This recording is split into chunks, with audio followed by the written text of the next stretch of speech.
வணக்கம், welcome to என் சமையலறையில். நான் இன்னைக்கு நம்ம வீடியோ பார்க்கறதுக்கு முன்னாடி எங்க சேனலை நீங்க முதல் முறையா பார்க்குறவங்களா இருந்தா சேனலை சப்ஸ்கிரைப் பண்ணுங்க, பக்கத்துல இருக்க பெல் ஐக்கனை கிளிக் பண்ணுங்க. நாங்க போடுற வீடியோக்கான நோட்டிஃபிகேஷன் உங்களுக்கு உடனே வரும். இன்றைக்கி வத்தல் குழம்பு, அதாவது சுண்டக்காய் வத்தல் குழம்பு தான் வைக்க போகிறேன். அதாவது எப்பவும் வைக்கிற மெத்தடில் எல்லாமே கொஞ்சம் டிஃப்ரெண்ட்டாக வைக்க போகிறேன். அது எப்படி வைக்கலாங்கிறது பார்க்கலாம். ஃபஸ்ட்டு ஒரு மண்பாட்டு எடுத்துகிட்டு அதில் ஒரு 3 டேபிள் ஸ்பூன் நல்லெண்ணெயை ஆட் பண்ணியிருக்கேன். நல்லெண்ணெய் ஹீட் ஆனதும் சுண்டைக்காயை ஆட் பண்ணி அதை நல்லா வறுத்துட்டு தனியாக எடுத்து வச்சுக்கணும். சுண்டைக்காயை நல்லா வறுத்துக்கலாம்.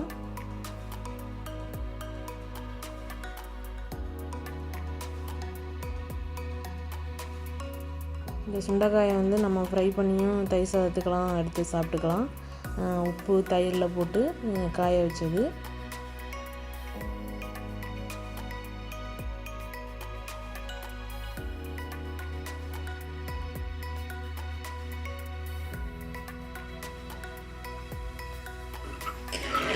சுண்டைக்காய் இதுமாரி நல்லா வறுபட்டதும் ப்ரௌன் கலராக இருக்கு பாருங்கள். இதுமாரி எல்லாத்தையும் நம்ம வந்து எடுத்துடலாம்.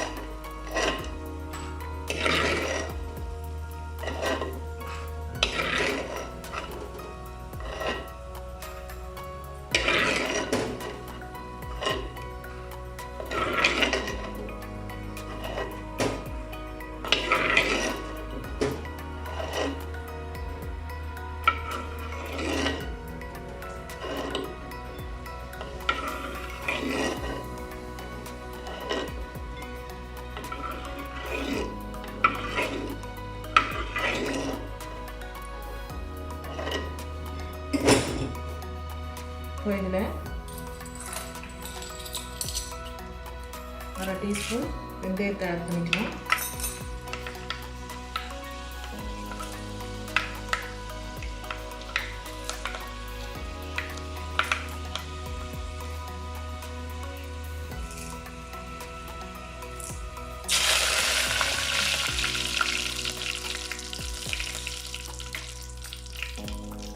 போட்டுட்டு ஒரு 15 ஆட் பண்ணுறேன்.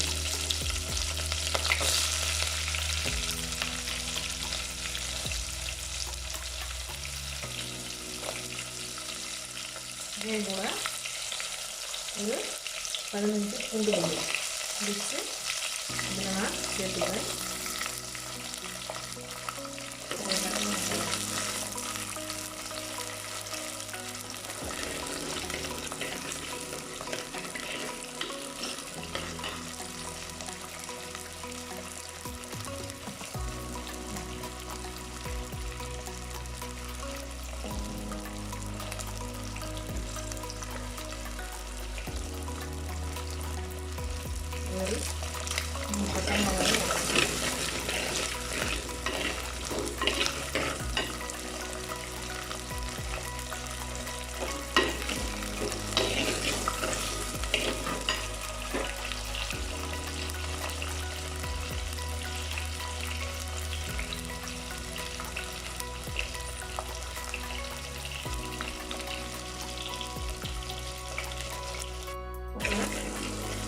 பூண்டு வெங்காயம் நல்லா வதங்கிடுச்சு. இந்த சமயத்தில் மசாலாவை ஆட் பண்ணிடலாம். இதில் வந்து ஒரு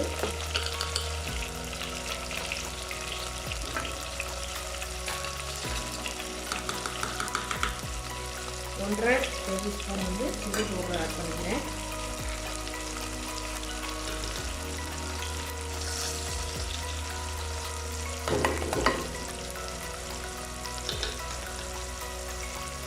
ரெண்டு டேபிள் ஸ்பூன் கொரியண்டர் பவுடர். இது எல்லாமே நான் இந்தியாவிலேருந்து நானே அரைச்சி எடுத்துக்கிறது.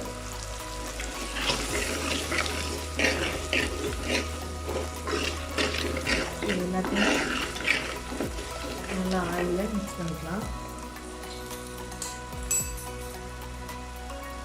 இந்த டைமில் நான் எலுமிச்சை சைஸு புளியை ஊற வச்சு இதை கரைச்சி ஊற்றுறேன்.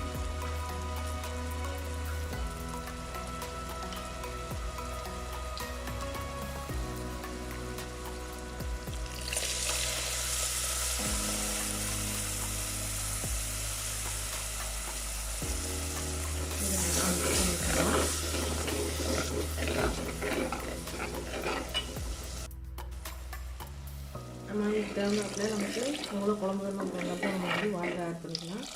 நான் ஒரு 200 ml வாட்டர் ஆட் பண்ணிக்கிறேன்.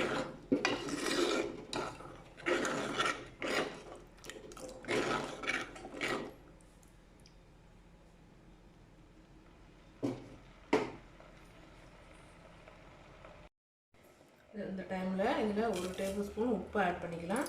நம்ம டேஸ்ட்டு பார்த்துட்டு பத்தலைன்னா அப்புறம் கூட போடலாம். இதை நல்லா மிக்ஸ் பண்ணிவிட்டு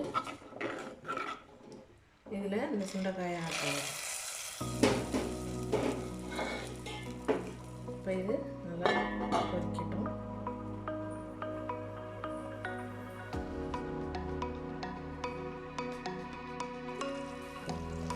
குழம்பு கொதிச்சுக்கிட்டு இருக்கும்போது ஒரு தக்காளி பழத்தை அப்படியே பேஸ்ட்டை அரைச்சி இதில் ஆட் பண்ணுங்கள். குழம்பு திக்காகவும் இருக்கும், காரம் கம்மியாகும். முழு தக்காளி பழமாக போட்டு வதக்கணுமா தோலாக கிடக்கும். இப்படி அடித்து ஊற்றும் போது நமக்கு இது தேங்காய் அரைச்சி ஊற்ற தேவையில்லை. குழம்பு நல்லா திக்னஸாகவும் இருக்கும், டேஸ்ட்டு டிஃப்ரெண்ட்டாகவும் இருக்கும். இது போல் ட்ரை பண்ணிக்குவாங்க. இப்போ தேங்காய் ஊற்றின பிறகு இன்னும் கொஞ்சம் நேரம் குழம்பு குடிக்கட்டும். இந்த எண்ணெய் நம்ம நல்லெண்ணெய் ஊற்றுனது இப்படி சைடில் பிரிஞ்சு வரணும். அப்போ தான் குழம்பு டேஸ்ட்டாக இருக்கும்.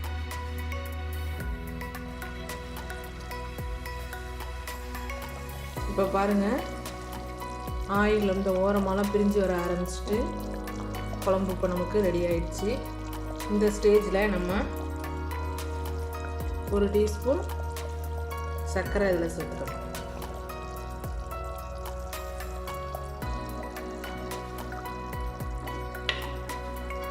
இப்போ இந்த குழம்பு நல்லா மிக்ஸ் பண்ணிக்கலாம். இப்போ நமக்கு வத்த குழம்பு ரெடி ஆயிடுச்சு. இப்போ நமக்கு வத்த குழம்பு ரெடி ஆகிடுச்சு. இப்போ இந்த குழம்பு வந்து ஒரு 2-3 டேஸ் கூட நம்ம வெளில வச்சுக்கலாம். ஃப்ரிட்ஜில் வைக்கணும்னு அவசியம் இல்லை. மண்பாட்டில் வச்சதுனால நமக்கு கெடாமல் இருக்கும். தேங்காயும் நம்ம யூஸ் பண்ணல, கசப்பு இருக்காது, நல்ல டேஸ்ட்டாகவே இருக்கும்.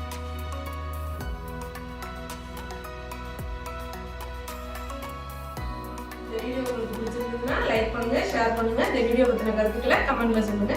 பழமை மரவாத தூய்மையுடன் அனுபவம் பகிர்ந்து